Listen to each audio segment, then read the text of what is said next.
हम लोग पढ़ रहे थे नदी, नदियाँ एवं अपवाह तंत्र, ठीक है। ये सारा चीज़ हम लोगों ने पढ़ लिया था, है ना। यहाँ पे नदियों की परिभाषा दी हुई है ना।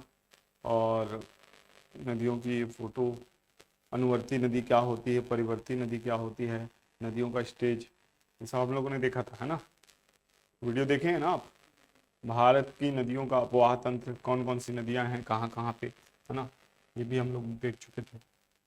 ये देखे थे हिमालयी नदियों का अध्ययन निम्नलिखित नदी तंत्रों के तहत किया जा सकता है। सिंधु नदी तंत्र, गंगा नदी तंत्र और ब्रह्मपुत्र नदी तंत्र, ये भी सारी चीज़ें हम लोगों ने देखा था। सिंधु नदी उद्गम, लंबाई, है ना, भारत में प्रवाह, फिर सहायक नदियाँ कौन सी हैं, उत्तर से दक्षिण क्रम क्या है, सिंधु नदी जल समझौता 1960 को भी देखा था हमने, ठीक है। फिर झेलम नदी, झेलम नदी का प्राचीन नाम वितस्ता, और ये सारी चीज़ें जो है झेलम नदी के बारे में देखी थी। चिनाब नदी या स्किनी जो है हिमाचल प्रदेश से निकलती है। चंद्रभागा, है ना, दो ब्रांचेस में निकलती है, चंद्रा और भागा। चंद्रा नदी का उद्गम हिमनद से होता है, जबकि भागा नदी का खड्ड ढलान से निकलती है, ठीक है। रावी नदी में देखे थे हम लोग परुष्णी, इसका प्राचीन नाम है। उद्गम हिमाचल प्रदेश, रोहतांग दर्रा 720 किलोमीटर चिनाब में, है ना। ये सारी चीज़ें हम लोग देख चुके थे। व्यास, उद्गम कहाँ है, हिमाचल प्रदेश, रोहतांग दर्रे से, ठीक है। फिर उसके बाद लंबाई कितनी है, 625 किलोमीटर परियोजना पोंग जलाशय, ये सारी चीज़ें हम लोग देख चुके थे। सतलज के बारे में भी हम लोगों ने देखा था। फिर गंगा नदी अपवाह तंत्र के बारे में हम लोगों ने देखा था, ठीक है। गंगा के संगम कौन कौन से हैं, विष्णु प्रयाग, कर्ण प्रयाग, रुद्र प्रयाग, देव प्रयाग और प्रयाग, ये सारी चीज़ें हम लोग देख चुके थे। यमुना, यमुनोत्री ग्लेशियर बंदरपूछ बृहद हिमालय से निकलती है। प्रयाग में गंगा से संगम होता है। लंबाई कितनी है, 1365 किलोमीटर है। तटीय शहर कौन सा है, दिल्ली, आगरा, मथुरा, है ना। जो ताजमहल के जस्ट पीछे कौन सी नदी बह रही है, यमुना नदी बह रही है, तो इस तरीके से। और यमुना की सहायक नदी में बनास, जो कि अरावली पर्वत से राजस्थान से निकलती है ना। बनास व चंबल के संगम पर ही क्या है, रणथंभौर राष्ट्रीय उद्यान स्थित है। मतलब यमुना की सहायक नदी जो बनास है, ये चंबल में जाके मिलती है, यानी चंबल की सहायक नदी है, ठीक है। फिर यहाँ पे एक्चुअल में एक हेडिंग आ जानी चाहिए थी, चंबल। चंबल का जो उद्गम है वो जाना पाव पहाड़ी, महू जिला, इंदौर से होता है। लंबाई 965 किलोमीटर। तटीय शहर क्या है, कोटा है, ठीक है। सहायक नदियाँ क्या है, पार्वती, कुमारी, क्षिप्रा, काली सिंध, बाढ़, गंगा, तिस्ता, बनास, है ना। मध्य प्रदेश, राजस्थान में मुख्य रूप से बहती है, इटावा के समीप यमुना में मिलती है। भारत की सर्वाधिक अपर्दन करने वाली नदी है, बीहड़ों का निर्माण करती है क्योंकि ये अवनालिका अपर्दन करती है। यह देश के सबसे गहरे खड्डों का निर्माण करती है प्रायद्वीपीय नदियों में, है ना।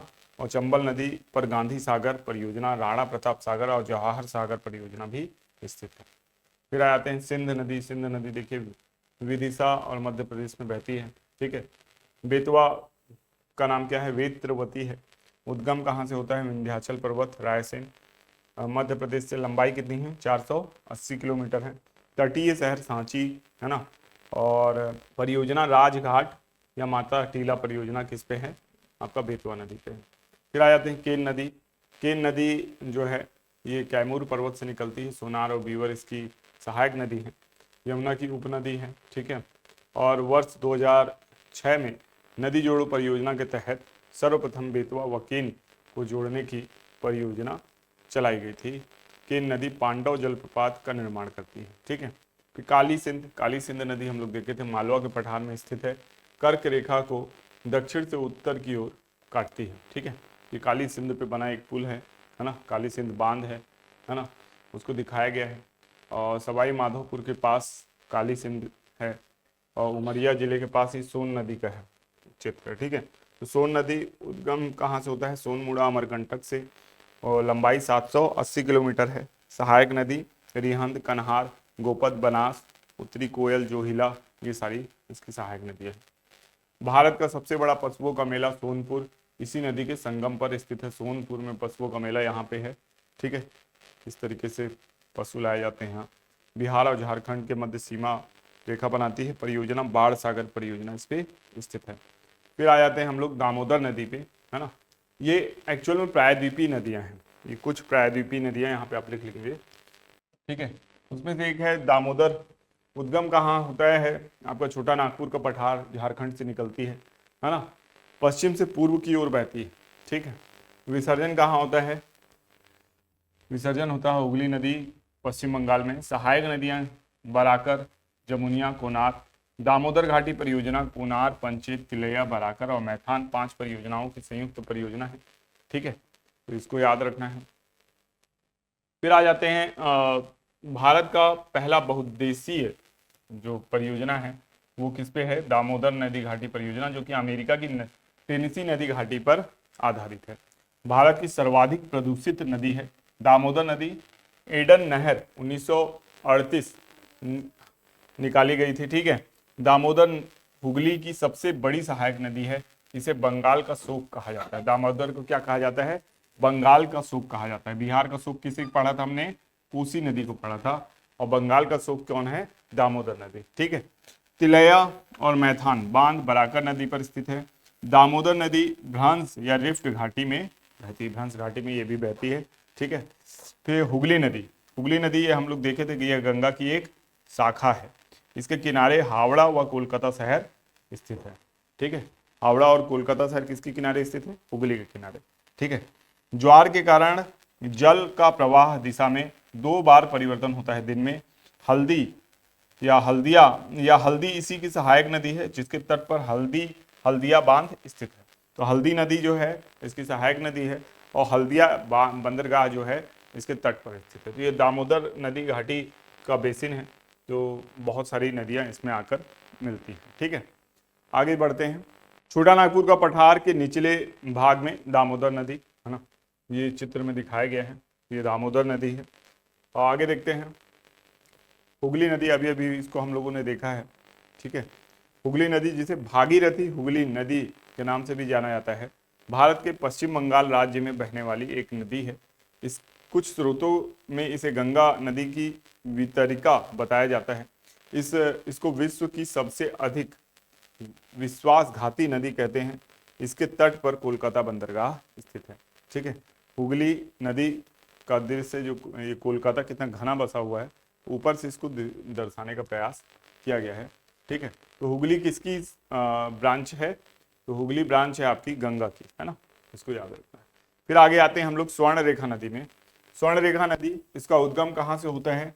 तो इसका उद्गम होता है रांची रानीचुआ नामक स्थान से। ठीक है, सहायक नदी कौन सी है? तो करकारी कांची। ठीक है, तटीय शहर जमशेदपुर और टाटानगर। जलप्रपात कौन सा है इस पे? हुंडरू जलप्रपात स्थित है। बहुत फेमस जलप्रपात है हुंडरू जलप्रपात। ठीक है, विशेषता इसके बालों में सोने के कण पाए जाते हैं। ठीक है, भारत का प्रथम आधुनिक लौह इस्पात कारखाना 1907 में इसके किनारे स्थापित किया गया था। ठीक है, तो इसको भी आपको याद रखना है। आगे चलते हैं। फिर महानदी में आते हैं। महानदी के बारे में तो हम लोग सब जानते ही हैं। ठीक है, तो महानदी जो है इसका उद्गम छत्तीसगढ़ राज्य के धमतरी के सिहावा पर्वत से होता है। इसकी लंबाई कितनी है? 858 किलोमीटर है। इसी नदी पर हीराकुंड जलाशय या बांध स्थित है। कहाँ? संबलपुर, ओडिशा में।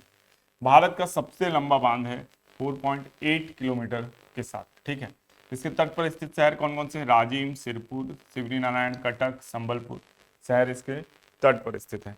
और महानदी की सहायक नदियों की अगर बात करें तो शिवनाथ है ना। महानदी की सहायक नदियां कौन कौन सी हैं? शिवनाथ, हमारे यहाँ से बहने वाली हसदेव, ठीक है, पैरी, सोंदूर, है ना, ये सब क्या है? इसकी सहायक नदियां। ठीक है, पैरी, सोंदूर। इसके अलावा जैसे मांड है ना, केलो है, जोंक है, जोंक, सूखा नदी। ठीक है, ये सारी नदी किसकी सहायक नदियां हैं?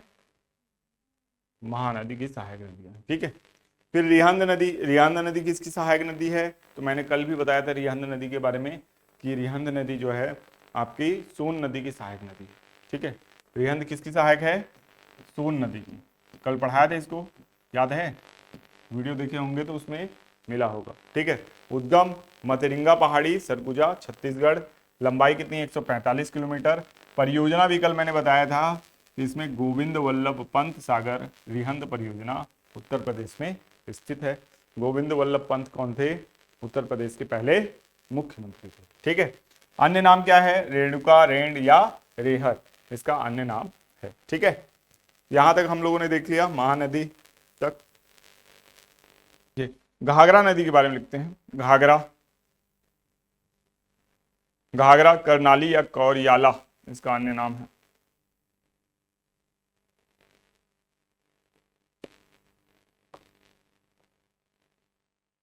करनाली या कौरियाला। उद्गम इसका वृहद हिमालय मिलाप ग्लेशियर तिब्बत से। उद्गम इसका वृहद हिमालय मिलाप ग्लेशियर, उद्गम बृहद हिमालय मिलाप ग्लेशियर तिब्बत। विसर्जन छपरा के निकट गंगा में।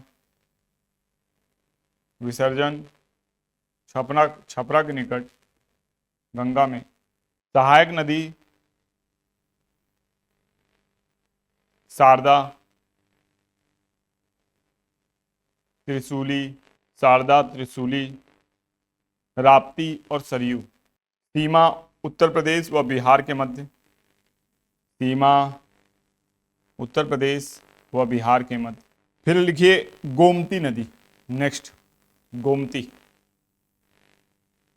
गोमती में लिखिए उद्गम गोमत ताल फुलहर झील पीलीभीत। गोमत ताल फुलहर झील पीलीभीत उत्तर प्रदेश। तटीय शहर लखनऊ है। तटीय शहर लखनऊ। विशेषता गंगा की एकमात्र सहायक नदी जिसका उद्गम मैदान में होता है। गंगा की एकमात्र सहायक नदी जिसका उद्गम मैदान में होता है।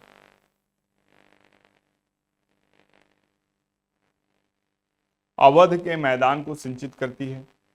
अवध के मैदान को सिंचित करती है।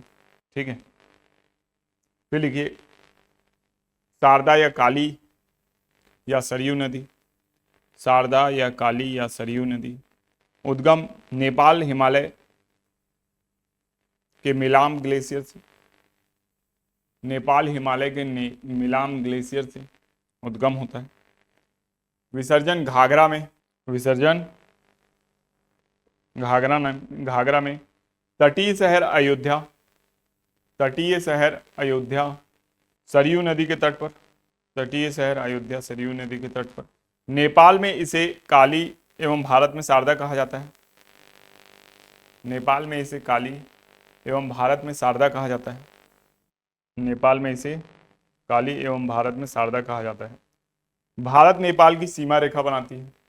भारत व नेपाल की सीमा रेखा बनाती है। दुधवा राष्ट्रीय उद्यान उत्तर प्रदेश के बीच से गुजरती है। दुधवा राष्ट्रीय उद्यान उत्तर प्रदेश के बीच से गुजरती है। उसके बाद है महानंदा नदी। महानंदा नदी उद्गम दार्जिलिंग की पहाड़ी पश्चिम बंगाल। उद्गम दार्जिलिंग की पहाड़ी पश्चिम बंगाल। गंगा के बाएं ओर से मिलने वाली अंतिम सहायक नदी। गंगा के बाएं ओर से मिलने वाली अंतिम सहायक नदी बिहार, पश्चिम बंगाल व बांग्लादेश में बहती है। बिहार, पश्चिम बंगाल व बांग्लादेश में बहती है। ठीक है, तो लिखिए बागमती नदी। बागमती नदी इसका उद्गम बागद्वार नेपाल। इसका उद्गम कहां से होता है? बागद्वार नेपाल। तटीय शहर है काठमांडू। धार्मिक स्थल है पशुपतिनाथ मंदिर नेपाल। विसर्जन बूढ़ी गंडक में। फिर से बोलूं, उद्गम बागद्वार नेपाल। उद्गम बागद्वार नेपाल से। तटीय शहर काठमांडू है। तटीय शहर क्या है? काठमांडू। धार्मिक स्थल पशुपतिनाथ मंदिर नेपाल। और विशेषता है या विशेष है कि ये बूढ़ी गंडक में मिलती है। बूढ़ी गंडक में विसर्जित होती है। विसर्जन किसमें होता है? बूढ़ी गंडक में। ठीक है, ये कौन सी नदी हो गई? बागमती नदी। तो इसी के साथ हमारा गंगा अपवाह तंत्र जो है वो समाप्त हो गया। ठीक है, अब हम लोग नेक्स्ट जो देखेंगे वो ब्रह्मपुत्र अपवाह तंत्र देखेंगे नेक्स्ट क्लास में। और अभी आपका टेस्ट होगा, कल नहीं हुआ ना, आज होगा।